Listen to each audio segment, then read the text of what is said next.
Ghana, where there have been renewed protests seeking the deportation of Nigerians from that country.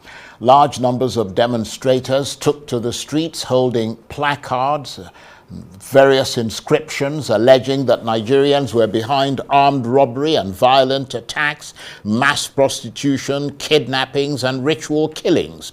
In 1983, Nigeria's former president Shehu Shagari cited similar issues of rising crime and economic pressure as justification for the mass expulsion of more than 2 million undocumented Ghanaian immigrants. However, the deportation did not actually start with Nigeria. Ghana was the first to launch the onslaught, ordering 3 million migrants, mostly Nigerians, to leave Ghana in 1969. Well, Basharu Dele Momodu is a former PDP presidential aspirant and publisher of Ovation magazine who has lived in Ghana for nearly 30 years. He returned to Nigeria just yesterday from Ghana, and he joins me now on the line from Lagos. Basharu, great to see you as always. Thank you very much indeed for joining us. I mean, how hot are things for Nigerians at the moment in Ghana? Is there a sense of growing hostility towards Nigerians there? For now, I would say it's a bit exaggerated.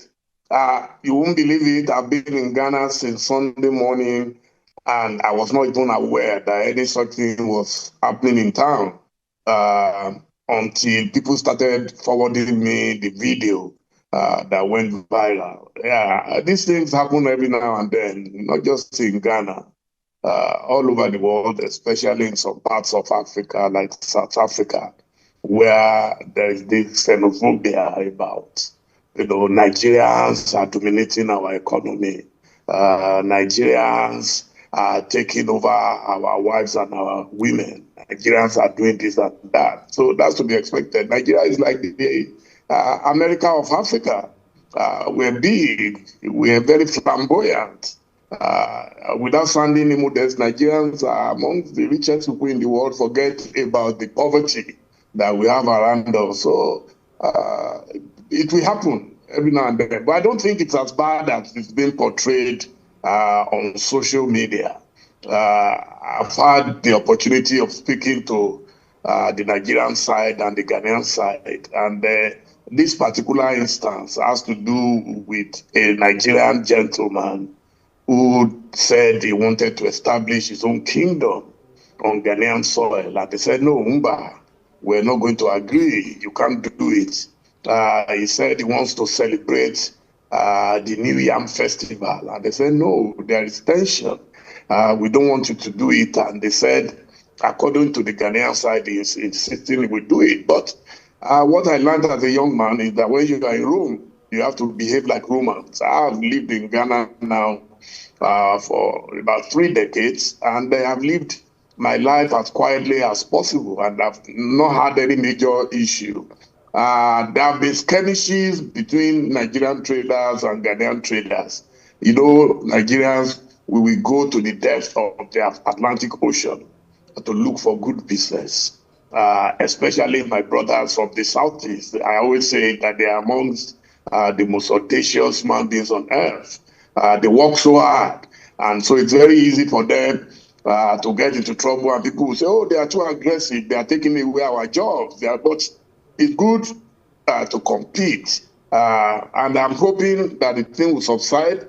Before I left Ghana yesterday, I was told that one of our foreign ministers, Mrs. Bianca Ojukwu, will be coming into Ghana, I think, today. So by now, I believe she will be there, and she will be meeting with the Ghanaian authorities. Fortunately, we have leaders in Ghana who know Nigeria very well. The current president, John Dramani Mahama, lived partly in exile in Nigeria when his father fled Ghana after the coup that toppled the Osaje for Dr. Kwame Nkrumah. He has a half-sister, Madam Sherifat from Ofa in Kwara State. So he knows Nigeria very well. He has a wealth of friends. They will settle. They will definitely settle. Right. But we also need to keep our guys to calm down a bit, because when you are in someone else's country, you have to learn how to respect their culture. Right. Well, I mean, you have a point there, and thank you for laying it out the way that you did. I mean, you've allayed some of our fears there, but I have to ask you, though, Basharu, are Nigerians actually doing the things they're accused of doing? I mean, armed robbery, kidnappings, mass prostitution, ritual killings, etc.? Look, Brother Charles, everywhere in the world, people do things. Everything that they accuse Nigerians of doing, of course, they have collaborators who are locals. So it's not as widespread, but it's always been very fashionable everywhere in the world, anywhere in the world, that wherever a crime is committed, a Nigerian name must surface somewhere. It is not always true. Yes, there are, pockets of cases, but nothing that substantial. Ghana is a very peaceful country, and it is very difficult for you to commit large-scale crime without being caught. The security is very tight. Ghanaian families are close-knit, and so, but of course, that's one of the reasons they don't want. Oh dear. It looks like we lost the... The gentleman who wants to build his kingdom, to build it, that it... Yeah, I'm afraid, Bashar, your line has gone wonky. This is the problem sometimes with some of these Zoom lines, but it's gone wonky and we seem to have lost you there. I was going to ask you about the fact that this is some kind of diplomatic back and forth that's been taking place over many decades now, because as we mentioned at the outset, in 1983, Nigeria's former president, Shehu Shagari, cited similar issues of rising crime and economic pressure as justification for the mass expulsion of more than 2 million undocumented Ghanaians, immigrants. And we're looking at those pictures now, which of course is from 1983, showing the kind of, massive upheaval it must have been for the Ghanaians who were in Nigeria at the time, who were forced to leave. But of course, that's not the first time that it had happened, because from what I understand, in 1969, Ghana also launched the first onslaught, ordering 3 million migrants, mostly Nigerians, to leave Ghana under a new law that was formulated by the Prime Minister. Okay, I'm told you're back, Basharu. I apologize for that, but I mean, we, these connections go wonky sometimes. I was just mentioning the fact that this seems to be a kind of diplomatic back and forth, because it's not the first time these kinds of mass expulsions have been called for. I mean, in 1983, Shehu Shagari, the Nigerian president, expelled nearly 2 million Ghanaians and accusing them of all kinds of crimes, and that was when the Ghana Must Go bag, which has become the checkered bags that have become very popular, came into existence. I mean, do you see that simmering resentment still from the Ghanaians? Oh no, we've moved past that stage. The Nigerian presence within the Ghanaian economy is huge, such that if you were to expel all Nigerians from Ghana today, there will be major crisis, monumental crisis. Now you have UBA, you have Zenith Bank, you have First Atlantic Bank, you have, all of them, all these different banks are there, employing thousands and thousands of Nigerians. First Bank of Nigeria, they're all there in Ghana. The line is letting us down dramatically, but I think we're going to have to leave it there, which is a shame, because Basharu Dele Momodu made out time to be with us, but we've been let down by the gremlins of technology. I was going to ask him what would he recommend is the best way going forward now.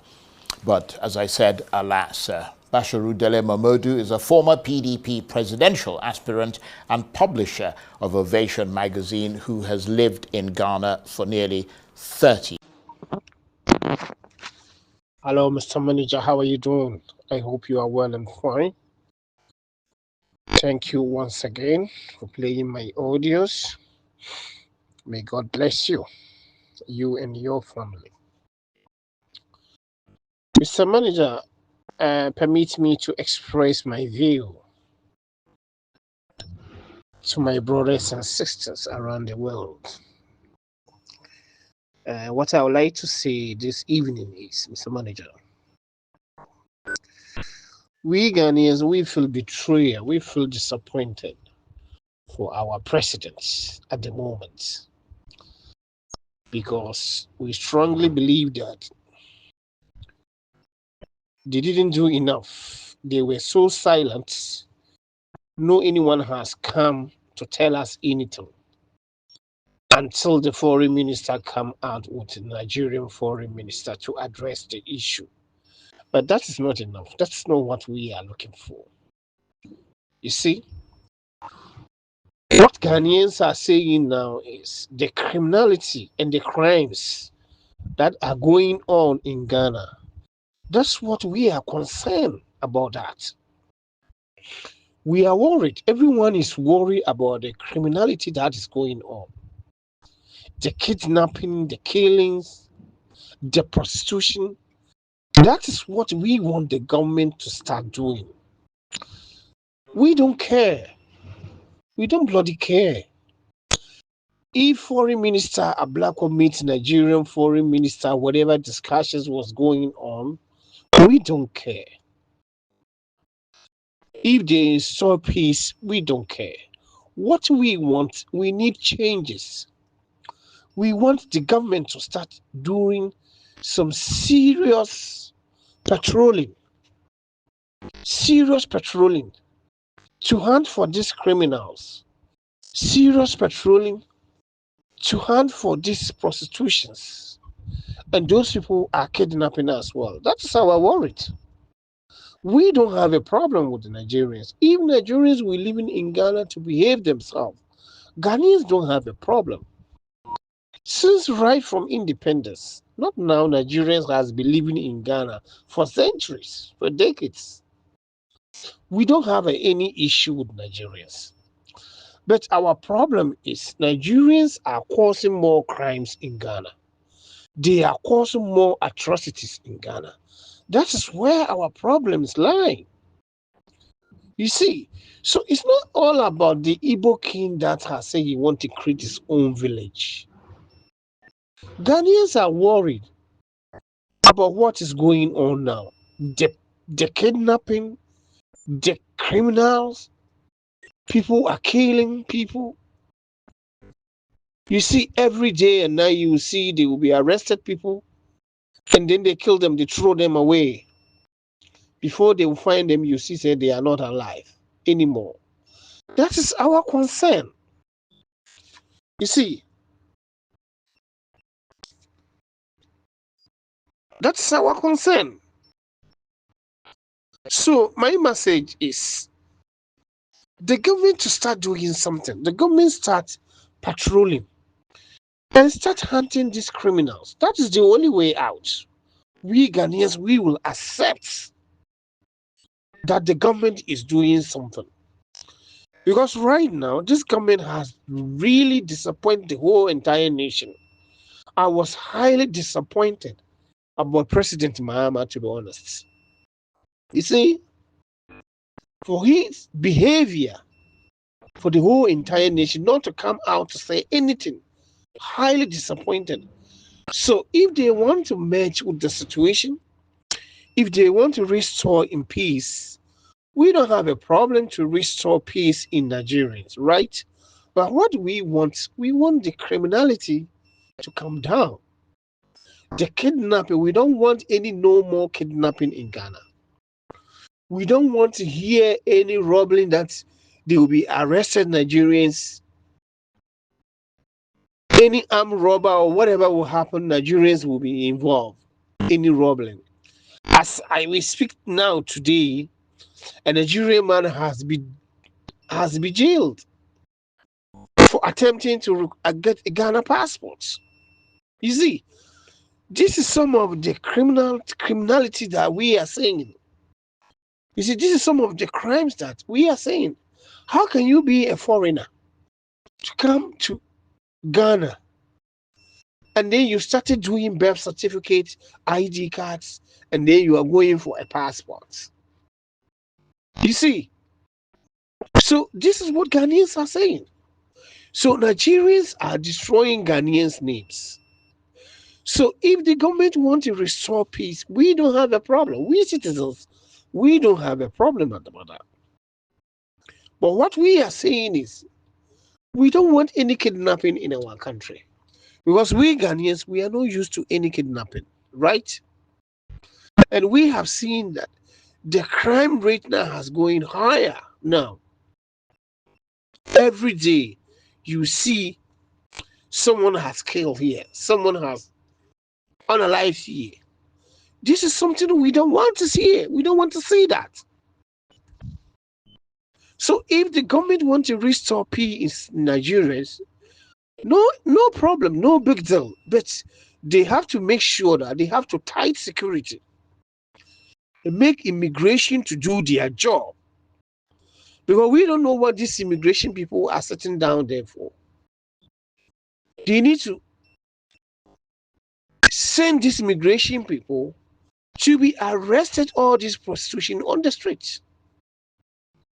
To be going in the markets to ask people for working permits as well. Because we cannot sit down in Ghana to allow Ghana to be just free country just like that. This is not acceptable.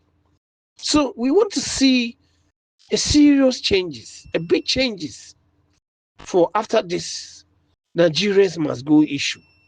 You see, they should now. I know that the peace has been restored. People are calm now a little bit, but still people are still hunger. The hunger is still there. So we want to see a big changes. We want to see the government has been reacted. The government has listened to the public demands. You see, our public demands, what the people are saying, the crimes are going higher. We don't want to see a Nigerian man who go and kidnap a taxi driver to kill. We don't want to see a Nigerian man to go and rob someone. We don't want to hear that in our country. This is our message to the president. So the president needs to listen to the Ghanaians' voice and start dealing with that and try to increase the security. Okay? To increase the security, tighten the border, make sure that the borders are tight. Everyone that will be arrested, they will deport that person. And make sure they send police officers to go to the streets and patrolling to these prostitutions as well. Because Ghana became like a sex city now, which is not acceptable. You see, we are worried about our future, our children, future children now. So if Nigerians are all over the street doing prostitution, what do you think the young girls that are growing up, the young girls that are coming up, what are they going to do? Are they not going to learn the same way? They're going to learn from them now.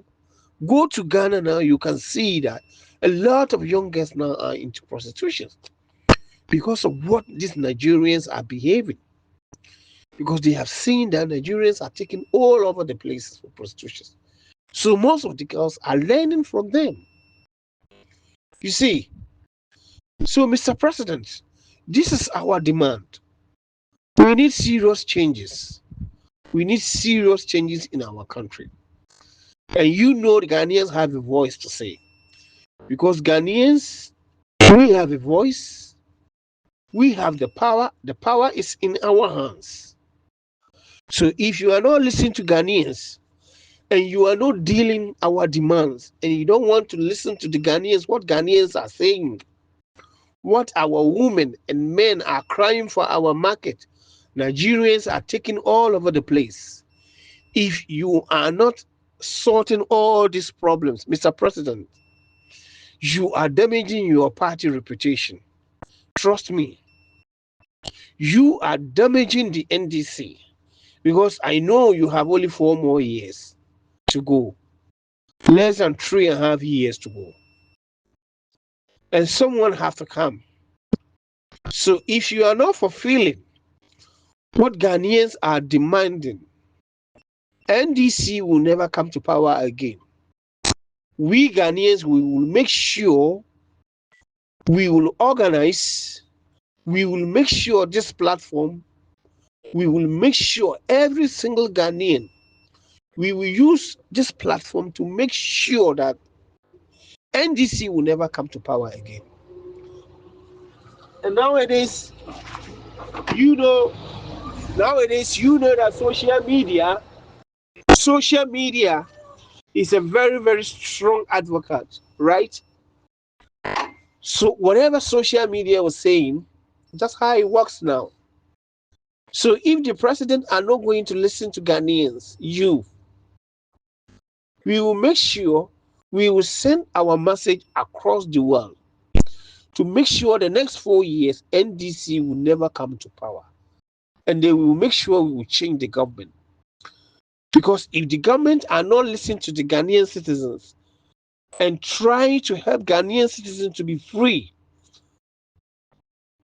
to trying to arrest all these criminals, to deport them, and be silent and be quiet, we Ghanaians, we are not going to accept it. We are not going to accept it.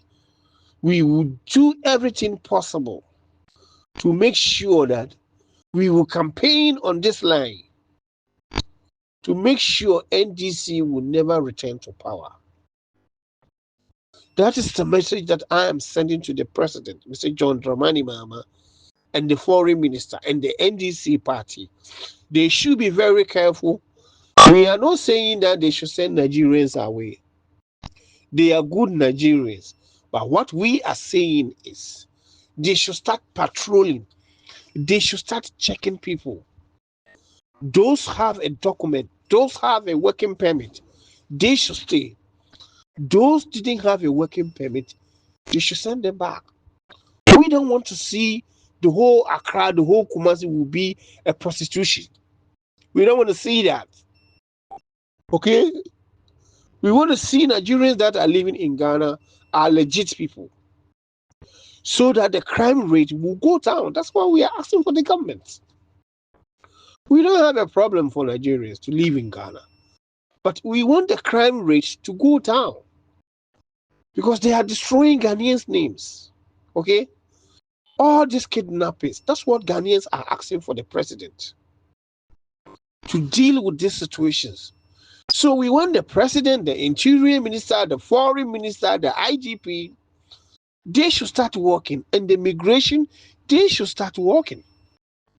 They should start working. Ghanaians want to see changes from now. If they are not listening to our demands, we will make sure we will campaign in this platform. NDC will never come to power 2028 again. We don't care whatever economy NDC have doing to the economy, whatever the economy is good or bad, we will make sure Ghana first. Ghana is number one priority. Ghanaian citizens want their freedom. They want their happiness to live in their own country without fear. So if NDC are not fulfilling that obligation, we will make sure we will protest, we will advocate online, we will do whatever it takes to make sure NDC will never come to power on 2028. That is a big failure because we want to live in our country without no any fear. We want to live with peace and harmony. So if Nigerians want to live with Ghanaians, they have to start behaving themselves. They have to abide the laws. They have to follow the rules. They have to make sure they stop all these criminalities, all these crimes, all this fraud. That's what Ghanaians are asking for. They should stop it. If they want to do fraud, they go back to Nigeria and do the fraud. They shouldn't do it in Ghana. Ghana is not belong to Nigeria. Ghana is a different country. They should go to Nigeria and do their fraud. They should go to Nigeria and do their prostitution. They should go to Nigeria and do their kidnapping. That's what we are asking for. So I am urging the president to listen to the Ghanaians youth, what Ghanaians are saying, because it's the same Ghanaians youth that bring him to the power today when he became a president. So you have to listen to those voices. You shouldn't ignore Ghanaians youth. You shouldn't ignore any single Ghanaian, because without any single Ghanaian, I don't think he will become a president. It's being unfair. He ignored the whole entire nation. Seems to me that we don't have a president, which we have a president. There are people that who elected you go and cast votes to elected you to become a president. So I am urging the president to do something about this Nigerian issue. We want to see changes in Ghana. We don't want to live in our country with fear. That is our message to the Mr. President. Thank you once again, Mr. Manager. May God bless you. I'll come again.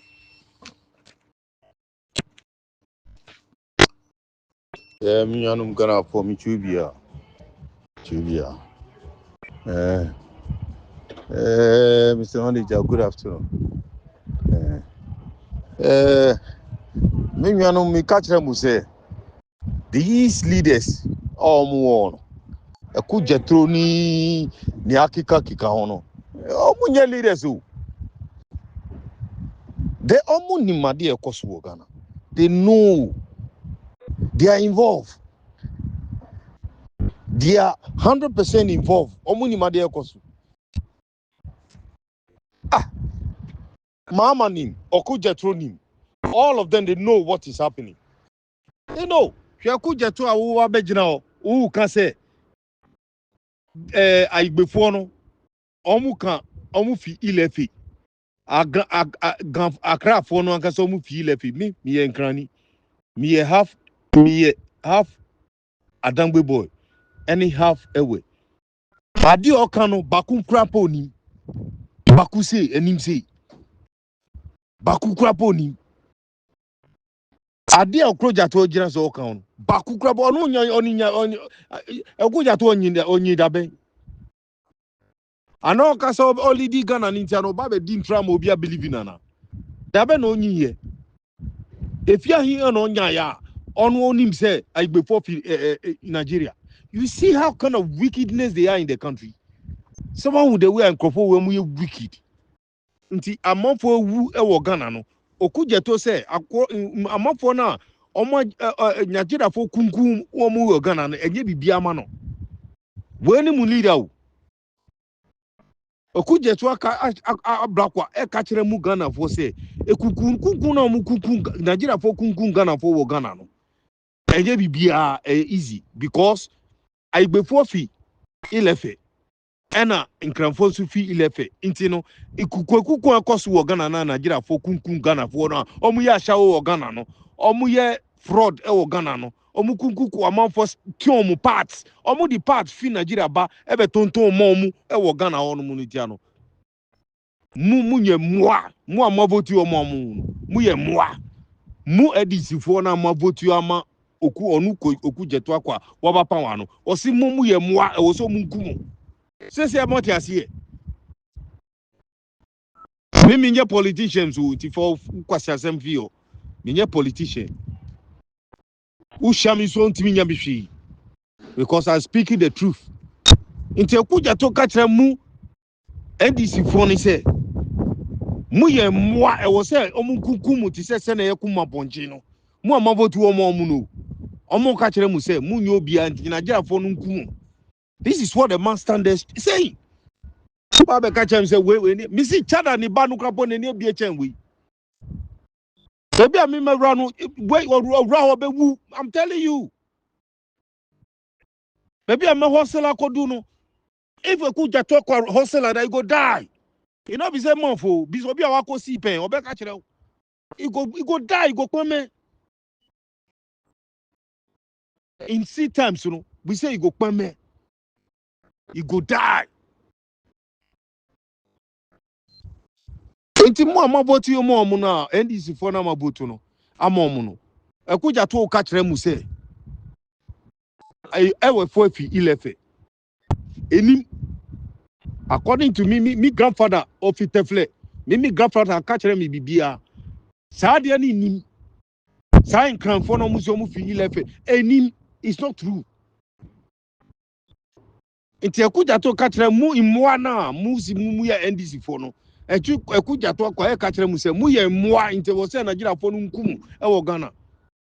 This is why he's telling that kwasya enti amafo no mu wo Ghana na Nigeria for kunku amo chichi chomo no. Nigeria government ni nyansa so besimo bi aba. Aba kasa kire Nigeria for. But ye we protection and the omu ye ko sumo bi bae. You see how they take you people like a fools. Jimmy for some Ghana for me Jimmy amuntiasie. Once no more famu ti say moi. Ekuje to akrakra baba catch them say mumu ye moi into wo say Nigeria for nkumu e wo Ghana. These are the people you vote for. You catch them say chada ni banu krampo no chada. Mimi nye politicians but I'm telling you the fact. Chada ni ba small boy nu krampo nye ekuja to akwa ni type. So many truck pushers omo wo Ghana. Omo bushi truck. Omo wo makola. Omo wo kejetia. Omo nye BHS that guy we. 200%. Omo ye top hustlers more than guy we. Who is this guy? Dabe no nye. You tell me, adi awaye wo wiase a amaniska. Free physical money senye wiya. Adi be no waye wo wiase. Ekuje to akwa. Adi be no akwa we aye wo wiase a. Oba be catch me say me at the age of 16 years now me took wine. At the age of 16 years no mu via me the two boat mu ring net boat mu e took wine 6 months asana me be fie akwa we. Yakupon shira yen nyina. Na mom no we have to fight to tell these people something. Na come aso. Ekuje to akwa. Oba be catch mu NDC for mu anu. I'm about you no. Catch him say mu ye mwa inti Nigeria for nkumu. This is what he's telling you people. Hey.